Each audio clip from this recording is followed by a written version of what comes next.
Hey everyone, I'm Holly Porter. I am the founder of Retreat R&R and the nonprofit Adventure Bucket Wish Foundation. And I would love for you to come on and listen to our show. Kim Sorrelle is an awesome question answer, and she really got me thinking about a lot of things. But I hope I shared some great stories that you all can take and use into your life and see how it can help you. Thanks.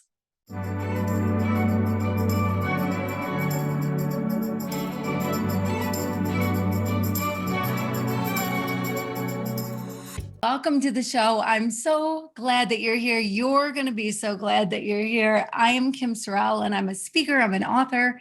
I get to do a lot of fun things in life, but my favorite thing is to meet cool people.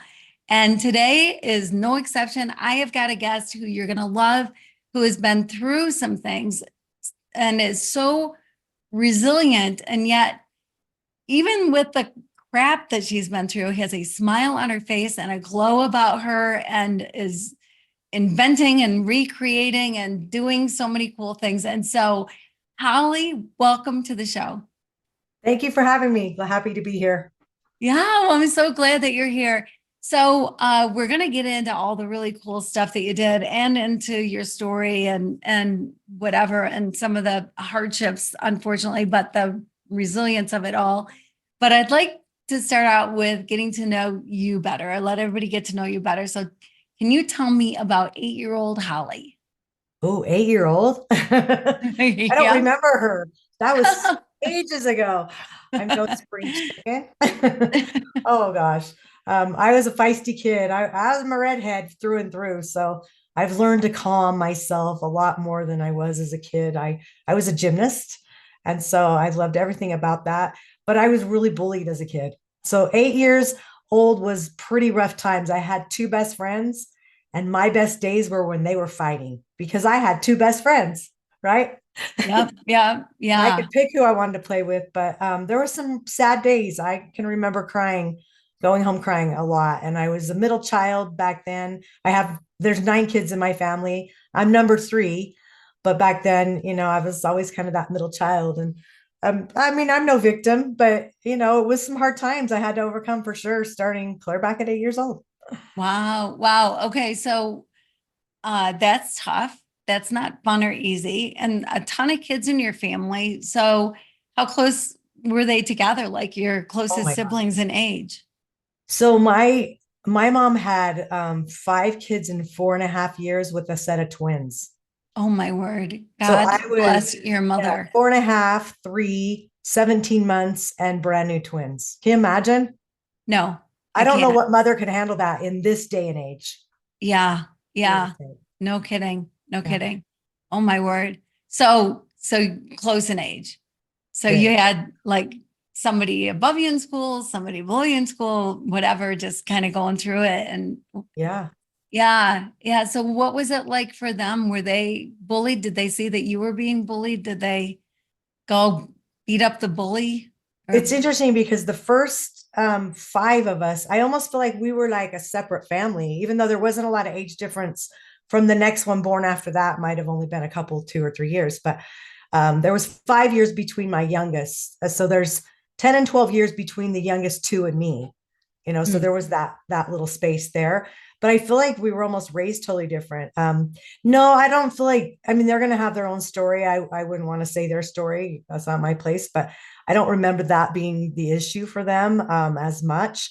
Just just the dynamics of it all. The twin sisters under me had each other. So that's the amazing thing about twins is if they get along, which most of the time I think they do, and I they were think so. both girls. So they always had each other to lean on. But my older sister was 3 years older, and 3 years when you're growing up is a big age gap, really. Mhm. I It mean, maybe is. other people don't think that, but I felt like it was. And she got to do a lot of the cooler things that I wanted to do, of course. But and then I had a lot of boy cousins. So and then the brother right above me. So I did feel pretty lost, actually. It's funny. Yeah. I don't think anyone's ever asked me that question. So that's a great Yeah. question because, you don't think about those things until you have to. Right. Right. Well, it's so interesting to me always that, when you're 8, uh, you're so shaped by things that are happening in your life, right? Like, are you outside playing kickball and just loving the neighborhood? Or are you, in a home that's tough or in a situation that's tough? And bullies shouldn't exist. I mean, that's such a sad thing. And to ever be bullied is just a sad thing. How Yeah. do you think it had any effect on you? Like, did it? Oh, yes.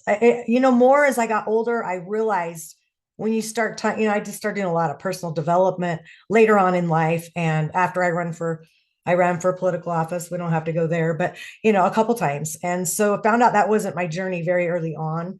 And that's when a lot of things would come up because in that arena, there's a lot of bullies and I'm a very strong woman and men don't like strong women. I found they don't, and they're bullies. Like a lot of them in that arena are bullies. And so that triggered back then. This was maybe 10, 12 years ago, triggered a lot of those emotions up again because what I noticed is women, I want to hang around with women that have my back and that will stand by me. And I felt like at that time and the way things were going, they didn't. I got along better with men, it seemed like. But the women just, it was interesting that they were afraid. And I was a real estate broker. So that was about the only committee that I wasn't on in town back then. And I remember those were the women that didn't have my back. I Mm, thought, wow, I stand for everything of what you are doing in life, in business, and property rights, whatever. And you're more worried about attacking me than supporting me and moving the mission forward. So it was, yeah, totally. I mm, no one's asking yeah. that either. I mean, these are Yeah. years and years I haven't even had to give a lot of that a thought because, but I just put things like that behind me. It's like work through them and they're behind you now. And if you sit and let yourself dwell on them, you're not going to be a better person, right? You're going to live in that victim Right. mode. I don't want to do Yeah. that. Yeah. No, I think that's true. You're so right. I mean, it can be difficult to do Yeah. to let it go and let it be behind you, but there's lots of great ways to, figure it out and bust through and get beyond and Mhm.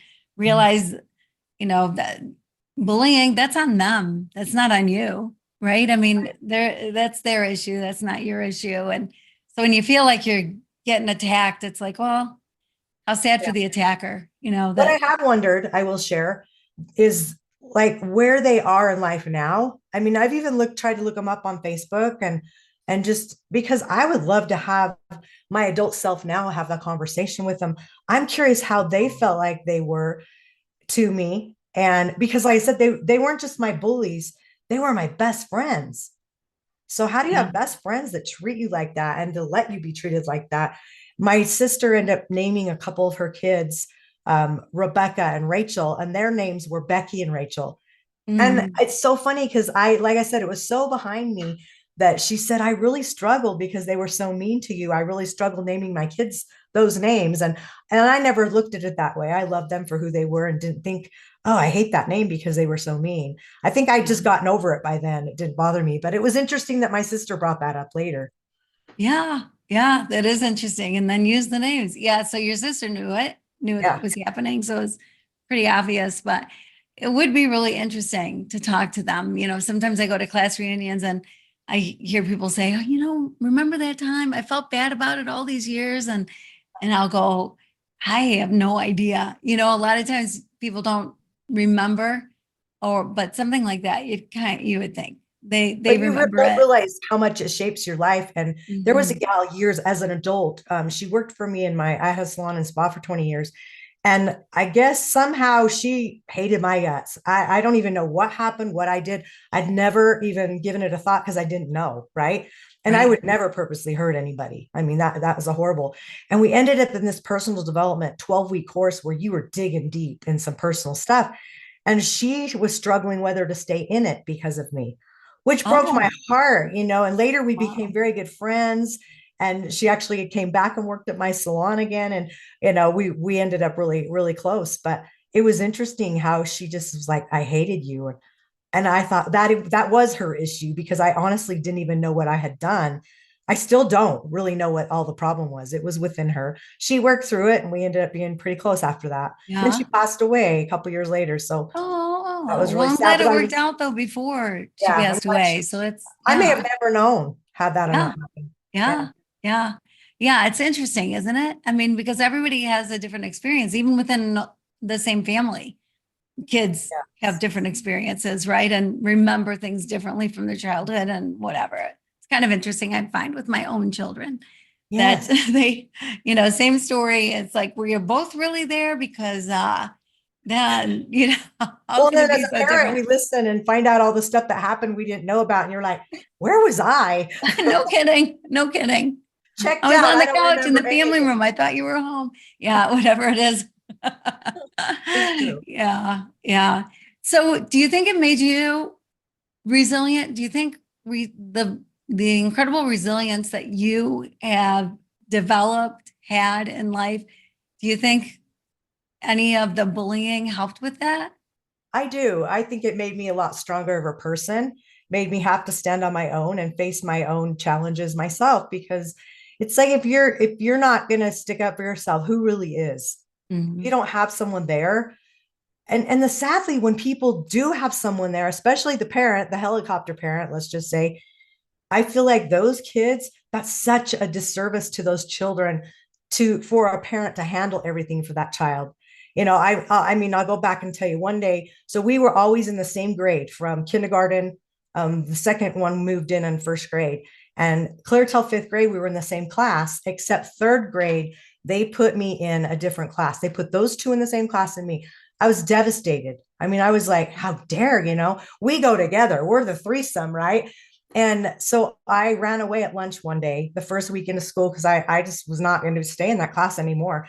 And I ran away and remember sitting outside of my house in our doom buggy. And I remember just sitting there trying to think, how am I going to go in and tell my mom I just ran away from school, right?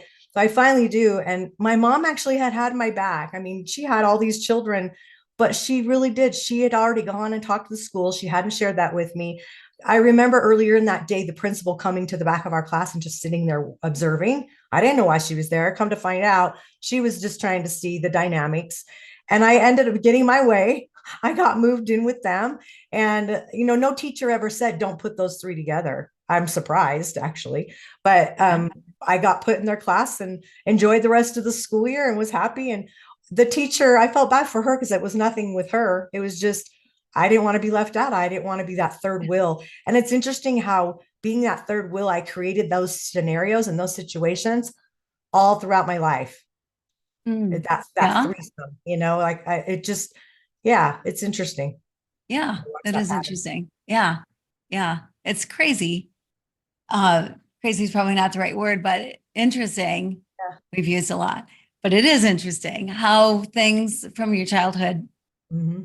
carry over for good and for bad, right? Like, Yeah. so to be strong, be stronger woman. And you're absolutely right about men not enjoying a strong woman. Like, I'm sure there's some out there. My husband did. I mean, I've always been a strong woman, and my husband was cool with it. But Yeah. yeah, it doesn't My seem. husband loves it. Yeah, That's yeah, why he's yeah. lasted so long. Yeah, so it's either one way or the other, I think. But yeah, yeah, because in the dating world, yeah, I can tell you it's, yeah, not so Yeah. great, but that's for another conversation. All right. Yeah, we can. So yeah, so you've started businesses, you've been in the business world, an entrepreneur, been doing stuff and just kicking butt, and life was going on great, and you found the man of your dreams, had Finally, kids, and finally, honestly, I have nothing to hide. So we'll just have a real conversation. So I've been sure. married to my husband for 23 years. And when we got married, we combined 8 kids and we have custody, Wow. got custody of all of them. So I raised, at one time we had seven in the house. So they were anywhere from 6.5 to 19 years old, seven. And that was a whole other challenge. But honestly, I had been divorced 3 times before that. I had children Mm. with two of my ex-husbands, and then I had a husband for about 4 years that was a weird situation. And yeah, when I found him out, it's been great. But people always say, how did you get such a good man? And da da da da. And it's like, dang, I had to go through three before. Don't you think I deserve him? I mean, he is, Yeah.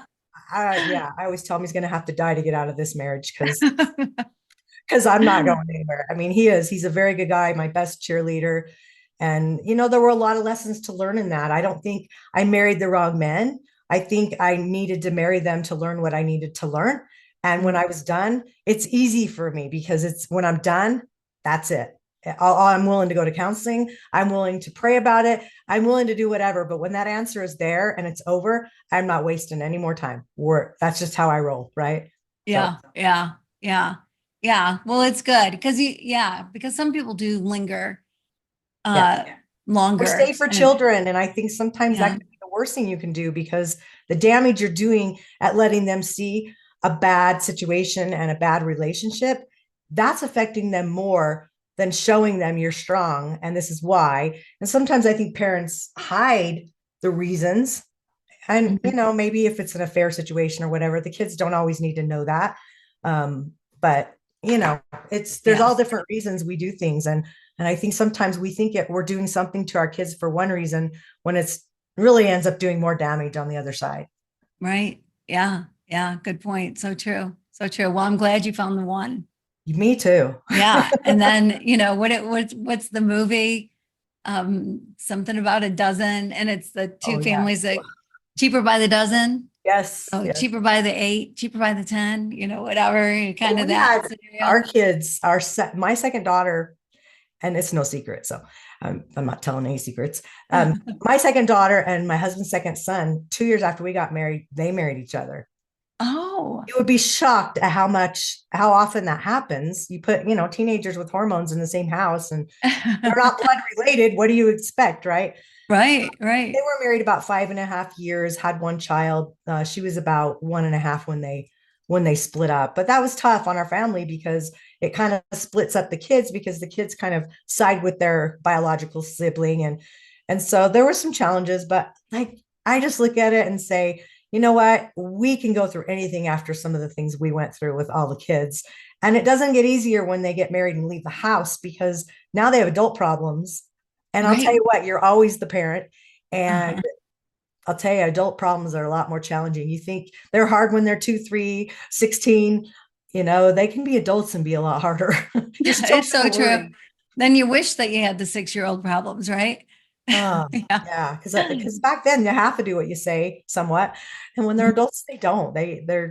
You just hope you're raising good enough that they'll go out in the world and be good citizens and good parents and good spouses, right? Right, right, exactly. I mean, it's our job. We raise them up to be independent, and hopefully that happens and that they're Yeah. happy and do well. I mean, And then you look that's the back biggest when you wish. realize you didn't know anything. And if you knew what you knew now, you almost wish you could go raise them again so they could be even better. And everything in life is just a learning experience. There were so many things that I would change. And looking back, I did the best I could at the time with the information I had and the skills I had. And I can't change that. And so why dwell on it? I mean, your Right, kids, you think, oh, how much did I damage them? Or if they throw something at you as an adult, like you did all these horrible things. And it's like, you know what? All I can do is say, I'm sorry for that. And I'm sorry you feel that way. All I can do is move forward and do better in the future, but I can't change anything that's happened. It's what's happened. And I think a lot of people get stuck in that past, and that's why they can't move forward because they just dwell on all those negative things and all, people that are abused and people that have had embezzlements, and they just sit and dwell on that. And then their businesses and their life doesn't move forward because of it. So, right, right, right. You can stay stuck in yes. whatever it is instead Yeah. of being resilient and moving on and On the moving merry-go-round, on you that. just can't get off. Yeah, right, right, right. Exactly, exactly. Because there's some tough stuff that people go through.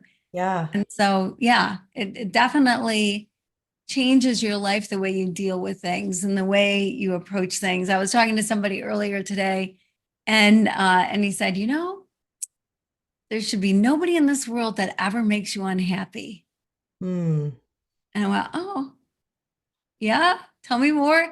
And he said, well, you're in control how you take things in, who you want to hang out with, Yeah. whatever. Like if somebody gets you mad, well, you're choosing to get mad, Yes. right? That's your choice kind of to get mad. You don't have to respond that way to that. And in today's world with text, where you don't see the face and you don't hear the tone of the voice, man, things can be misunderstood so easily. And Yeah. so I just try to err on the side of, oh, they meant that for good, or whatever. Yes. And then just never question. And it's just better Yeah.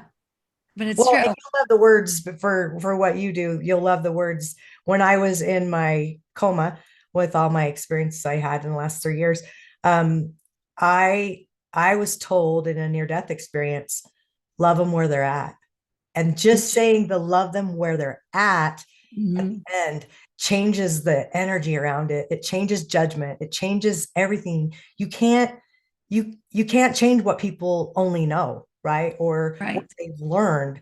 And if you just love them anyway, because that's just what they know, that's who they are, it changes the whole energy. And so I think I just have to remind myself of that all the time. And I didn't even remember that piece until about 2 years after it happened in a Wow. hypnosis session I was Yeah. having, and it that changed. So even though it's like we will get and remember the things we need to know at the time we need to know it.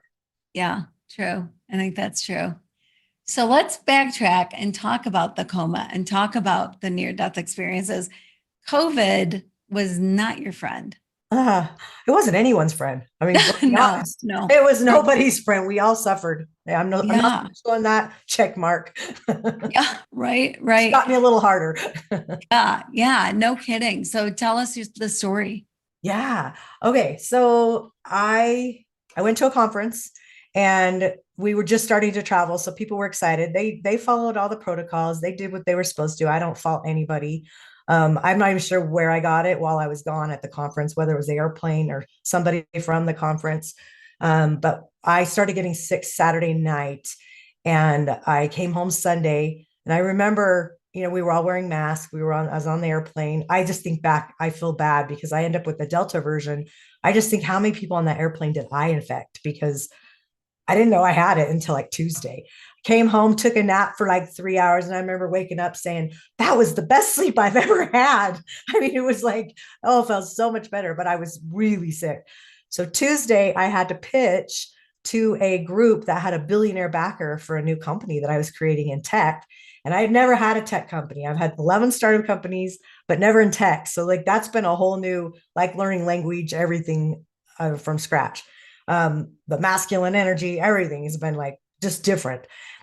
So I got up, showered, and if you've ever showered when you're sweaty and you're like clammy and you're like sweating your makeup off as fast as you're putting it on. Sorry if there's any guys listening, they probably can't relate to that, but maybe. Anyway, I'm doing that, and I go and I present, and I just said, "Hey, full disclosure, I have like 9 people on a Zoom.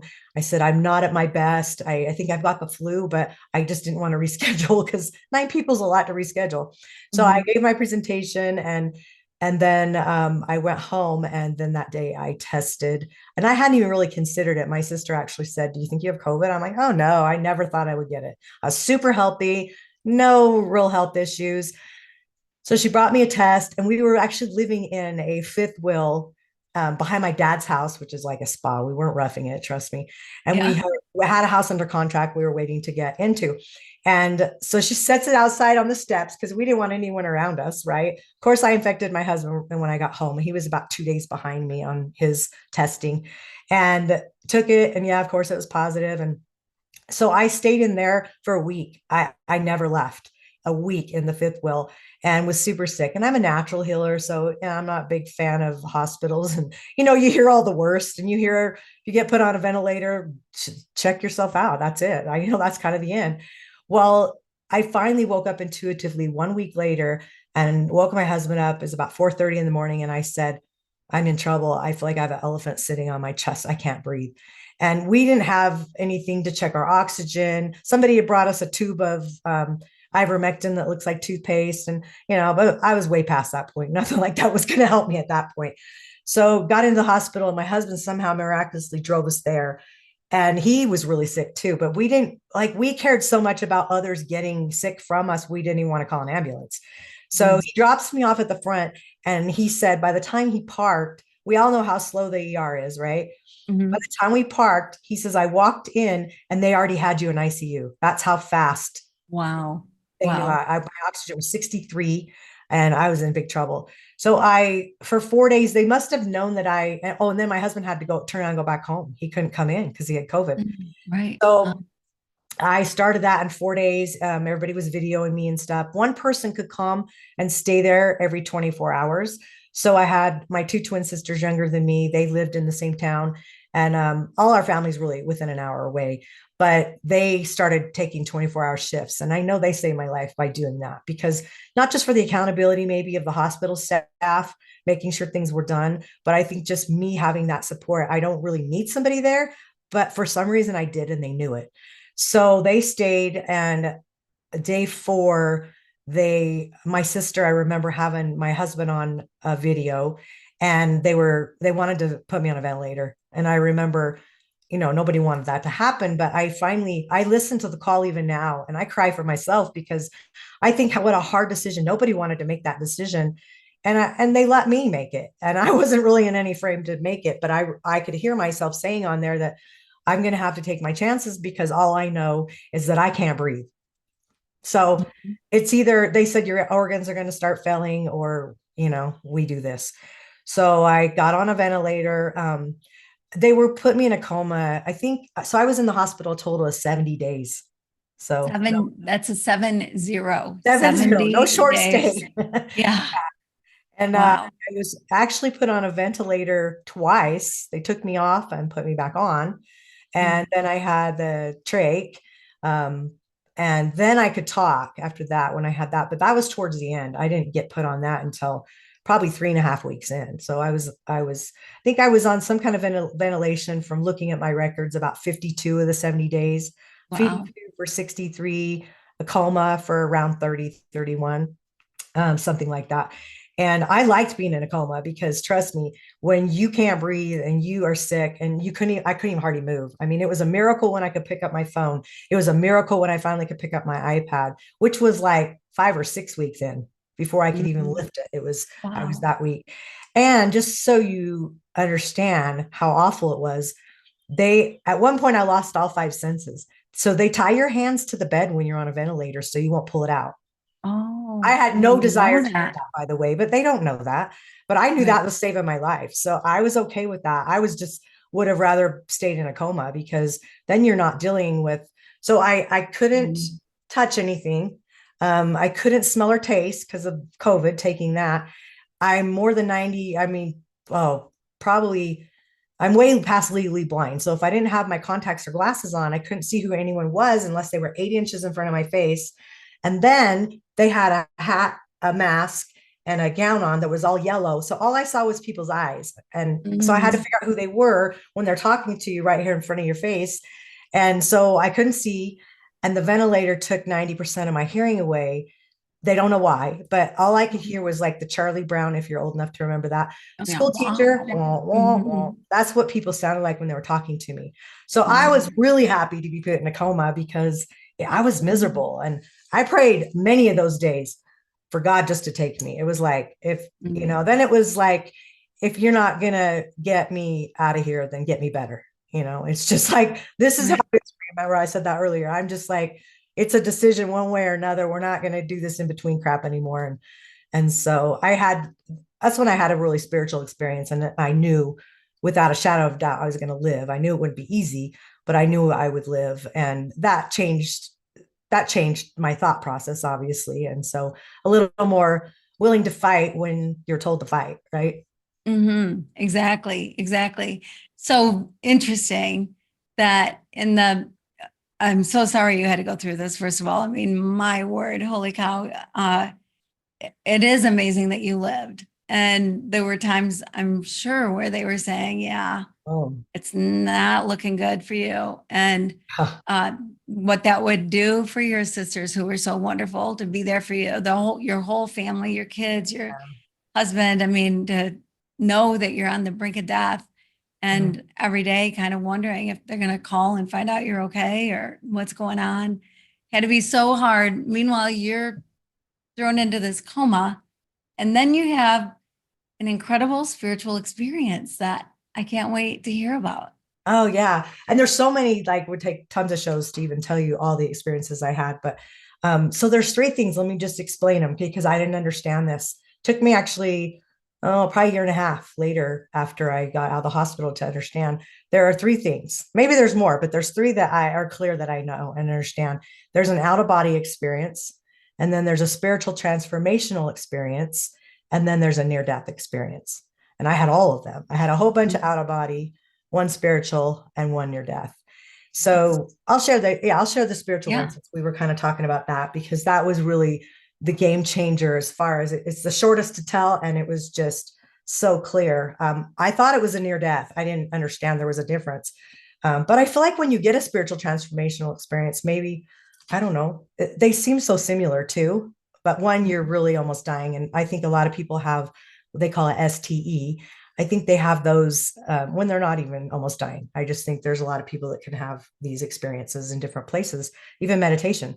So for Mhm. me, so where it started was I had a cousin, more like a sister, but she lived in Arizona, which was about 6 hours away. And had my sister that was there at the time read a text to me.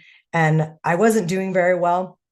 My sister would post on Facebook. A lot of people still think she was posting all the time, but she says it'd be sometimes a week and nothing had changed. And I just had to come up with something, something positive. Nothing was worse, nothing was better.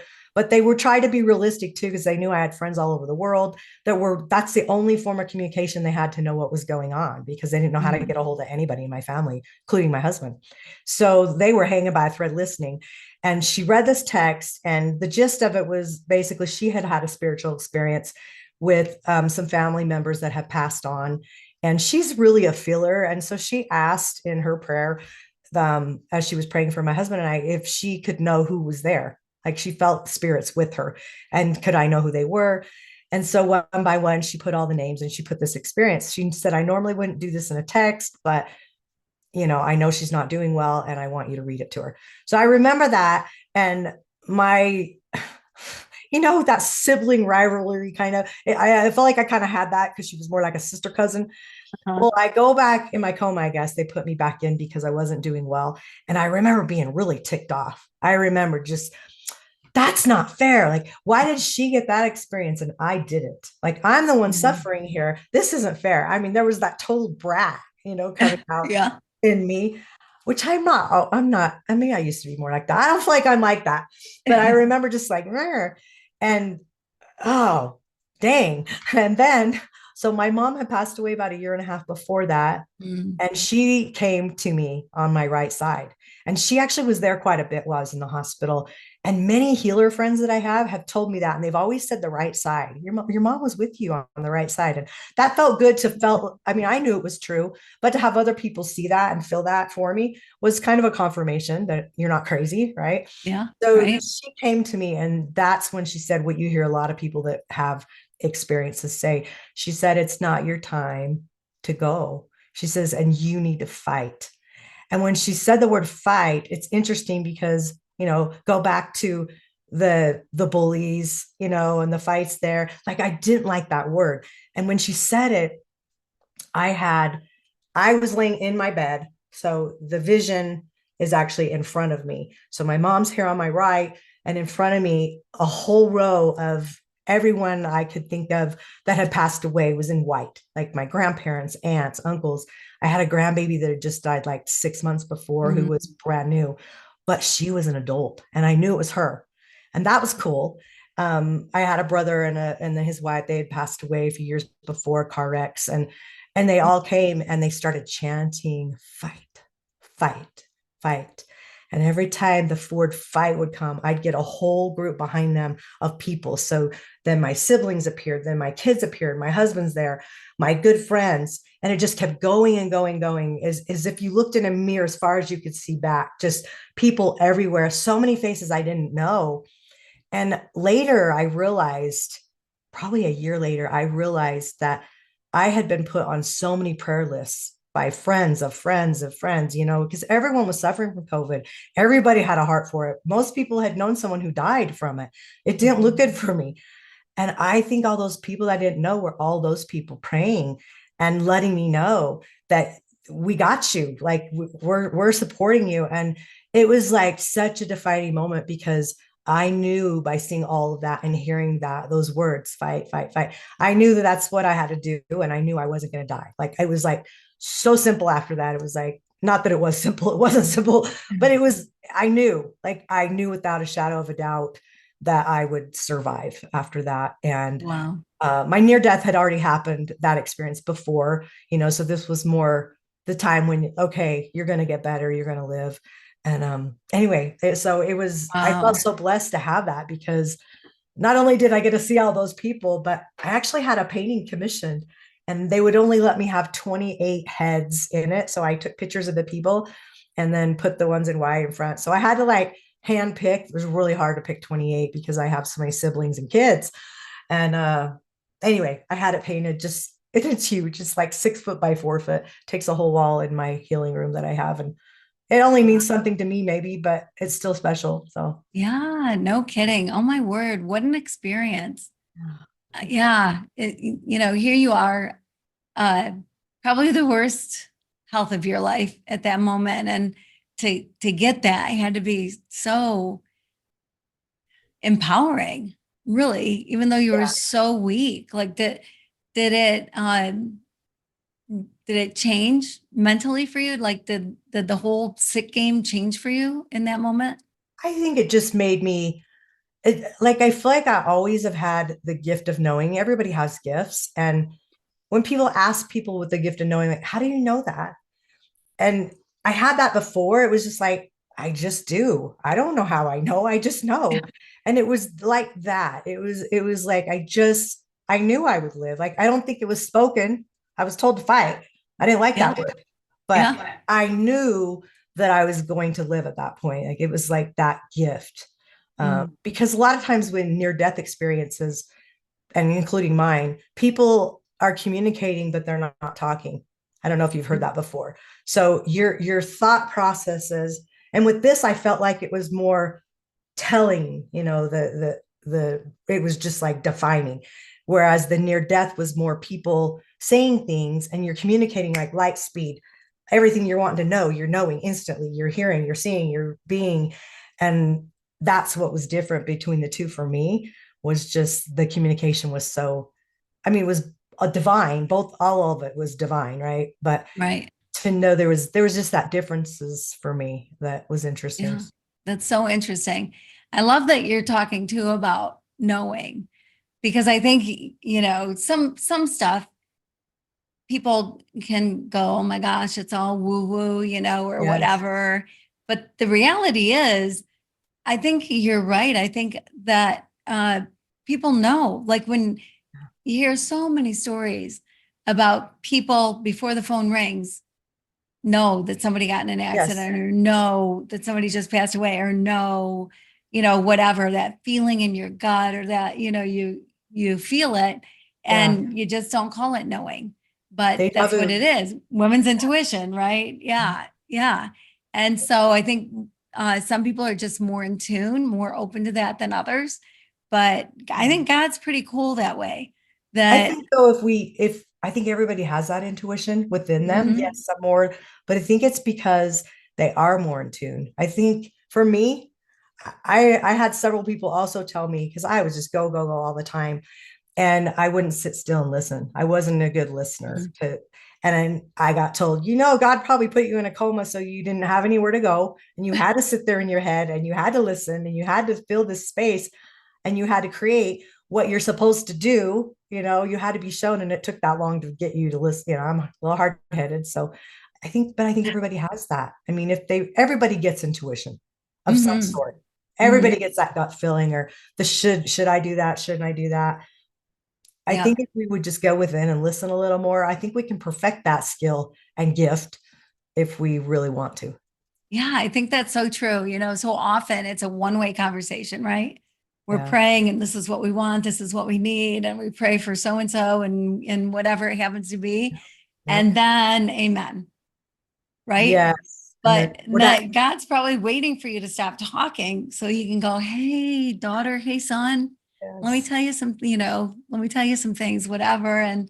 And so, yeah, yeah, it's nice when it's when you're open and you Yeah. want to know. So that's an awesome thing. Sometimes people don't want to know. Sometimes you don't That's want true those too. answers. And so guess what? You're afraid of what the answer is. So that's why you're not listening. Yeah. Yeah. Yeah. True. And you That's a miss out on really a good lot of point. blessings, I think, because of that. That's a really At good least I point. do. Yeah. Yeah. So true. Who wants a And learning lesson, right? yeah, I know. No kidding. We don't want to hear it. So I'd love for you to talk about your near death experience if you Sure. can. Yeah. So this one's really interesting because it has evolved. So for a lot of people, they'll remember what they saw, and that's just always what they saw. For me, it's still evolving, and I'll share why. So I started about a year and a half ago working on a book. I already have 15 books. It wasn't like, in fact, when I came out of my coma, I knew I had two more books to do, which I was like, really? I thought I was Yeah. long done. Let's be done with this. So I know, and I think just like a week ago, I got the feeling that the other book is about my nonprofit. So I'm like, oh, okay. I hadn't realized what is the next book, right? And I think it's Mm-hmm. taken me longer to get this book out of this story because I want it so powerful that like people are on the edge of their seat, like, oh my gosh, this happened and this happened. Oh, and this lesson. And I want it to be a teaching, but also reel them in, and just Mm-hmm. be everything that I want to create. So it's going to take me longer, which is not something I'm a fan of.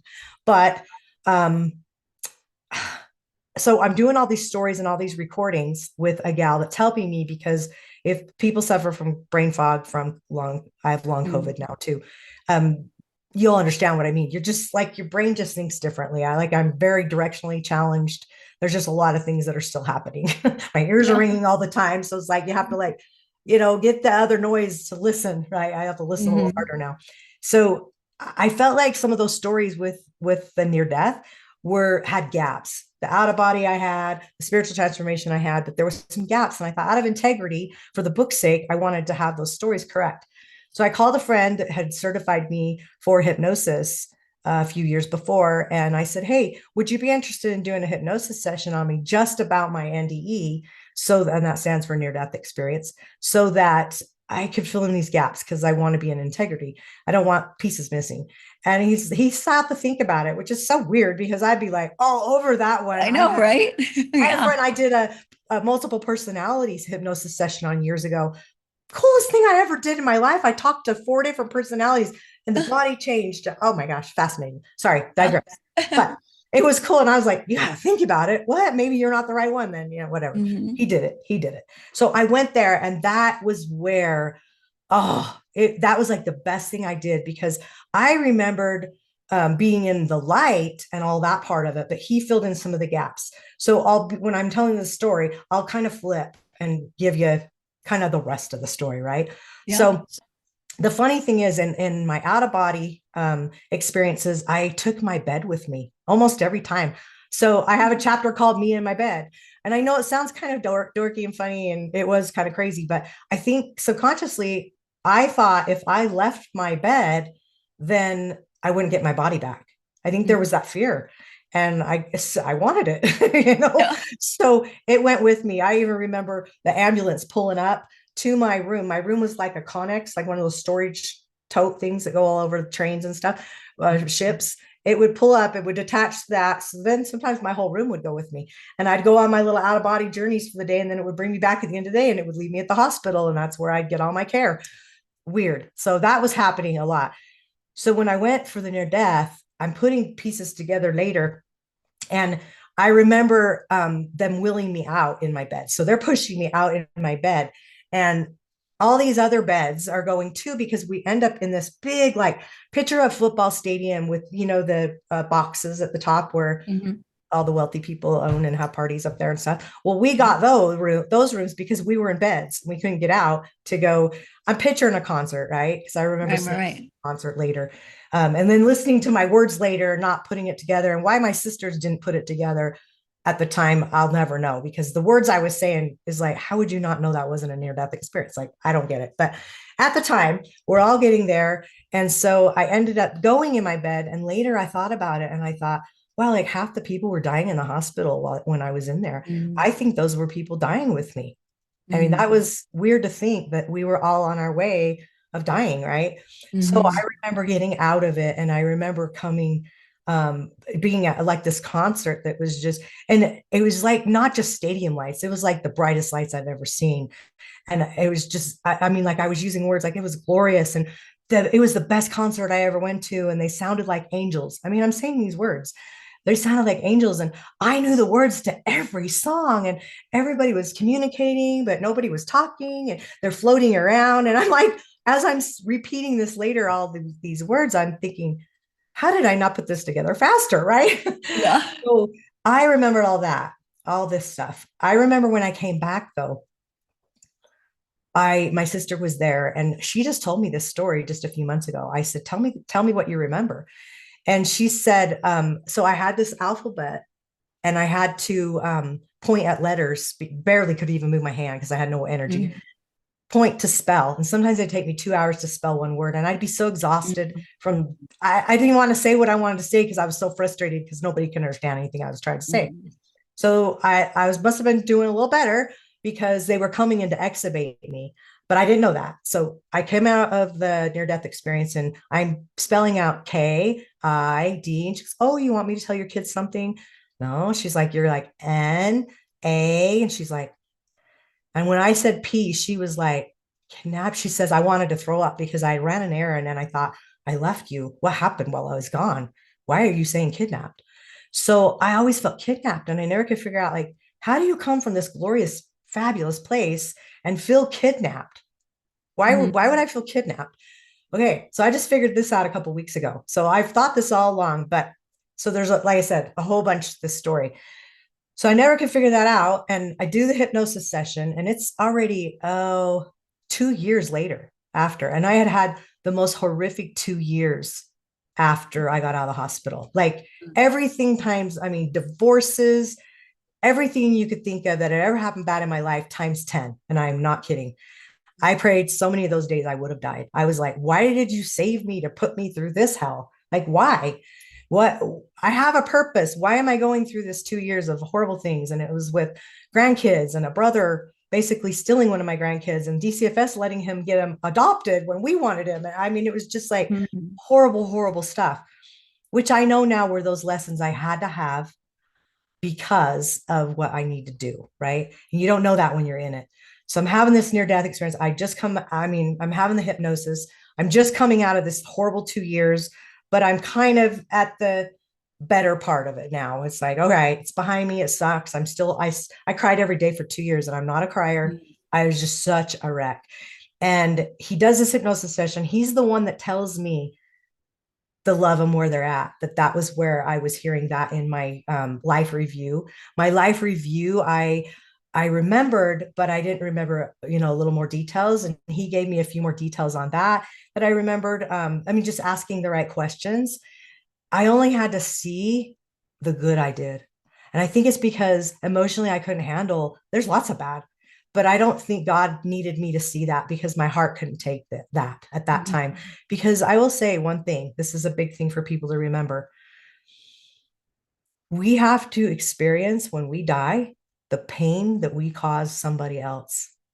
Mhm. And at that time, I I couldn't wish that on my worst enemy, let alone what my brother had just done to me. Mhm. Like that pain was so intense. And so I only had to see the goods. That was a blessing. But that's when I learned love them where they're at. I knew about the love. I knew about some other things in the what I had remembered, but that changed. Do you know if I would have remembered love them where they're at with that whole 2 years, the whole Right. outcome would have been so different. I would have reacted so different. And I needed those lessons. I needed to know what I need to do in the future, especially with some philanthropy work I want to do. So I got that. He also said to me, which was a game changer, and I know these are not his words, my friend's words. He said, "More will be revealed to you when the time is right," which made all the sense because I have to know everything now. I want everything now. And I was at such peace with that. And I'm like, I know. And I'm still that way. I just, like I said, it's been a year and a half since we did the hypnosis session. And I just 2 weeks ago put something else together, a big piece to the puzzle. And it was just like, okay. because I probably couldn't handle it. My heart probably couldn't take everything that I did see. And so that's what's different about mine, I think, than a lot of other people's remembering. I think I'm not supposed to. I think the COVID brain fog, is kind of a blessing for certain things like that. But two things else that happened in that hypnosis session that was a miracle for me. And I want to say I had so many miracles. For once, I never had medical insurance my whole life. We were entrepreneurs, just never had it. We were healthy, just did never feel like we had the need. It wasn't offered at our because we were entrepreneurs. And 2 months before I got sick, my friend talked me into letting her quote it. She goes, "No, you'll be really surprised." And there's some great programs right now. 2 months before I got sick, I got medical insurance. Wow. Wow. Dollars. So there's like so many. I could tell you lots of stories like Wow. that, but just wanted to throw that out there that miracles happen every day, people, and when everyone deserves them. I've had my fair share, but I'm ready for more. Yeah. so, so one thing he showed me was I ended up not in the light when he took me the hypnosis session. I ended up in the in between, is what I'm going to call it. It wasn't dark, it wasn't light. The dark was on the right, and the light was on the left. And I was like stuck there. And there was an entity that we actually talked to in my hypnosis center or session that was holding me back from the light. I don't think even now I even know who that person was. I think they were stuck there and they couldn't go to the light. And so they wanted mine. Um, his name was Darby. I heard that 3 times within a month after this hypnosis session. Never heard it before that I would Mhm. remember. So that was his name. So he finally let me go to the light. But when I first got in there, I saw like a mountain with one eye on it. And that was on the dark side, but it was up far away and high. And I just remembered that's something I haven't figured out. But if you go look at the evil eye, even though it's not evil, it's a protector. Our Mhm. money has on the pyramid, it has a one eye on it. There's a lot of symbolism there. And I think it was protecting me. And I'll probably find out more about that later. But the cool thing was I looked in right in front of me when I was finally going over to the light finally, and there was a tree. And my heart just like, oh, exploded because when I created my retreat company, that was a software company, the logo, and this was about 4 or 5 months after I got out of the hospital, I incorporated the company, and then we were working on all the branding. And I said, it has to have a tree in the logo. I never said why. I never even knew why. I never even second guessed. I just said it needs a tree in the logo. And here, 2 years later, I'm having a hypnosis session, and it wasn't the same tree. Okay, let's grant it, it wasn't, but it was a tree. And it was like, Yeah. wow, I created that, not even remembering that part of my near death experience that it was in that was supposed to Mhm. be part of this whole plan, right? That happened. And the other thing that happened when I got over to the light, well, let me back up. In the in between, there was all this matter and swirls that would everything would swirl, and they eventually would make a heart. So if it was like cobalt blue and gray and silver, all these just shadowy colors, not dark, they would all, and when they would form hearts, and then they would all gravitate towards the light. So that was happening when I Mhm. first got there. Even the entity was swirls. I had to like form him to see what it was. And so they all went over there. So when I got to the light, all of that matter turned into a rose colored heart, pink, rose colored hearts. And they were now like this beautiful pink. And rose is about love, right? And Mhm. when I saw that, my nonprofit, so I was told to start this nonprofit in my near death, Adventure Bucket Wish Foundation is what we call it. And I was told some things about the retreat company, not just the tree. I was just told not to partner with this billionaire backer and stuff, which I listened. And but the nonprofit, when I did my first fundraiser, we had a bag that we gave people, and in that bag, I knew it had to have a rose-colored quart heart in every one of them, and didn't Wow. know why. And I had done that anyway. So those were Yeah. like some big ahas that was like, oh my gosh. So the two things I was told to go and do, I had created things with that, not even remembering. So, like, more will be revealed to you when the time is right. I found Mhm. out, this is crazy, but I found out the aha I had was that Darby was the entity that actually took me and wasn't supposed to. My theory with feeling kidnapped was, oh, I probably had someone in training that was my guide and we all have to learn our job. And he was probably learning and he took me and wasn't supposed to. That was my theory. And it kind of now I realize it was Darby that took me. And then I had to have a spiritual intervention to get back. And that was when the Mm. light came. And Darby said, the light's coming to take her and I'm not going to be able to stop it. And that was a spiritual intervention. So it was like, that's kind of, anyway, the gist of the Wow. story. But it was just so amazing to find out later the whys. And I think I'm excited because it's still happening and it scares me to put out the book thinking, whoa, what else is going to come up that's going to not be in the book? Yeah, yeah, yeah. And Anyway, yeah, or you need to update the book or have a part two or something. something like that, maybe. Not But another book though. yeah. These are going to be a So labor of love.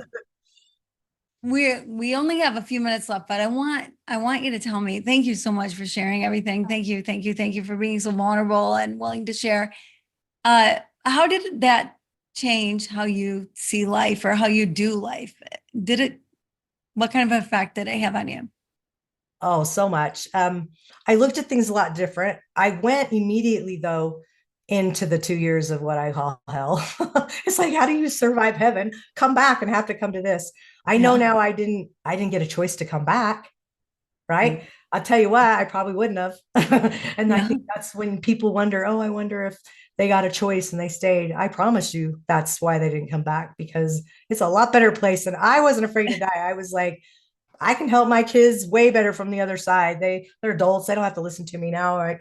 But I can get them from the other side. So I wasn't afraid to die, but now I knew I had things to do. And so it was challenging to have the 2 years that were awful and also trying to build the things that I was told in a spiritual environment to do. Um, but I think the game changer for me was now the love and where they're at. I feel like that almost like opened up the gateway, so to speak. I never felt like I had a purpose really before. People would always say, "Oh, I mean, yeah, sure, my family, yes, the basic stuff, yes." But to really like, I remember laying there thinking in my coma, "Is this it? Is this the end? Like, was I enough? Did I love people enough? What's my legacy? Like, am I leaving a legacy?" All those thoughts came up, and it's like now I get to create it. Now it's like, uh, you might have started, but you have things to do and you got to finish this. And that's part of the philanthropy work. And even the nonprofit, I started it for long COVID because there's 100 million people suffering from it. And just this last year, I was in the middle of recording a podcast and I knew I'd taken all of our fundraisers off the table that year because something wasn't right, but I didn't know what. I was getting better, a lot better from long COVID. And I was recording a podcast and all of a sudden she's telling her story and I'm reliving mine. And I'm like, I couldn't breathe. I was like, what is Mm. happening? And all of a sudden I got this answer. This is your last podcast. This is not your mission anymore. Podcast Wow. for that mission. And so I was devastated for a few days because I was told to do that. And really what I realized, I got the name, but God didn't tell me do it for long COVID. It was just the easiest grab for me. It was something that was needed at the time. And so I just changed the mission to now be women leading with purpose and transforming challenges into strengths, passion, and impact. And so now we just change it and it feels so much better because it goes so much better with my software, the retreat company, because everything about retreats is going to be mostly women. There, it includes men as well, but it just feels better. I feel like the support's going to be better. And I realized it kept me in sick space, and I didn't want to be in sick space anymore. My heart goes out to anyone that has long COVID, and I'll help anyone I can. But mentally and physically, it put me back in that energy it wasn't healthy for me. And I was so grateful for that experience to realize that and then take action to get told to do that and totally shift. I mean, I was done. I had a hard time even finishing the recording because I was literally Yeah. so Wow. grateful for an answer finally. Yeah. Yeah. No kidding. So it Yeah. has changed a lot and it's still evolving. Yeah. Well, it sounds like your next book is Love Them Where They're At is yeah, the next title for you. Some But people said that's what this one should be, but I don't know. It's yeah. right now the working title is Retreat Forward, my Mm. journey from NDE to CEO, but Oh, that may change. yeah. Yeah. Yeah. That's interesting. That, yeah, that's not bad. That could be a good one. Yeah. So, wow, what an experience. I often think that when you're on the other side of things, that's when it's easier to look back and go, I Yeah. wouldn't wish this on anybody, but man, I'm glad I went through it because look at what's come of it. And then so yeah, to take what was so awful and turn it into something good and allow the good to come from it is such a gift. It's such a gift that you're giving to the world. And so I appreciate that so much. Thank you for Well, being thanks for so letting me open. share. It's nice to, most podcasts don't last as long. Yeah. Yeah. I get to tell a lot more stories. Well, good. I'm glad to hear it. So, where can people reach you? You're doing this whole retreat thing, which is the coolest thing. If you want to talk about that real quick, knowing our time is limited, but it Yeah. is so cool. So, go I'll just ahead. it's called Retreat R&R, the company. It has a lot of different divisions, so we're doing one at a time. We started with the software, realized we need to raise a lot more money to get that developed and created how we want to, similar to an Airbnb, what it does, but booking retreat venues. So it's for retreat leaders. And then because I'm a real estate broker, 20 years now, we have a buying and selling of venues. So people looking to buy venues to do retreats at, or they want to sell their venues. So we have a special department that does that as well. Eventually, there'll be magazine, there'll be a travel agency. There's already the podcast. The podcast is called All Things Retreat. And that's what we do is really just talk to people about anything in that space and ways we can help them grow their businesses and help retreat leaders mostly. Yeah. Wow. That's fabulous. That's so good. I love what you do. Thank And I you. love that you're doing it for so many people. And so, yeah. So, and I love knowing you. You're amazing. So, Oh. thanks again for being here. How can people find you? I'm on all social media under Holly Porter. You can email me at holly@hollyporter.com. Our website, hollyporter.com. Keep it simple. I Yeah. can Yeah. That's right. keep it silly simple. Uh-huh. I'm with you. I'm kimsorrelle.com. So yes, I agree. Keep it simple. So anyway, well, thank you. We've had quite a time and so much incredible information and so much to go and think about and pray about and whatever. I hope you guys have enjoyed this as much as I have. I know it's touched people and opened hearts. It's just so interesting. And I just think God is that cool. God is just that cool and even cooler than we can possibly imagine.